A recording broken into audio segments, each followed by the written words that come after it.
अस्सलाम वालेकुम six class, कैसे हैं आप सब। उर्दू का लेक्चर है आपका। डेट आज हमारे पास है 30 मार्च 2021 और डे हमारा है आज ट्यूसडे। हम स्टार्ट की थी रीडिंग, हम इसकी कर चुके थे। इसके साथ हमने इसके अल्फाज मायनी कर लिए थे। आज हमने इसके अल्फाज जुमले करने हैं जो कि आप लोग अपनी कॉपीज़ पे भी करेंगे और साथ में आप याद भी करेंगे। एंड आई होप कि आप लोगों ने अपना पिछला काम भी याद किया होगा। अल्फाज जुमले देखें।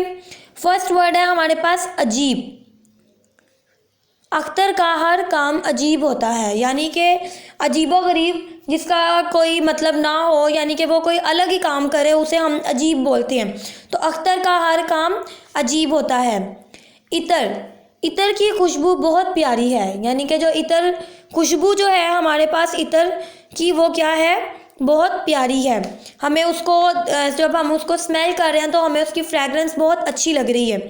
डाली, डाली मेवे से लदी है, यानी कि जो दरख्त की शाख है, डाली हम शाख को बोलते हैं, वो जो शाख है उसके ऊपर बहुत से मेवा जात हैं।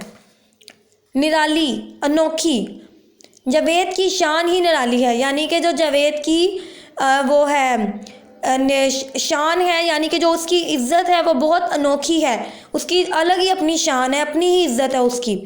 कादिर, अल्लाह हर चीज़ पर कादिर है, यानी कि हर चीज़ पर अल्लाह ताला की कुदरत है, हर चीज़ को बनाने वाला अल्लाह ताला है। ठीक है, अब ये अल्फाज जुमले आप लोगों ने अपनी कॉपीज़ में लिखने हैं और साथ में आपने याद भी करना।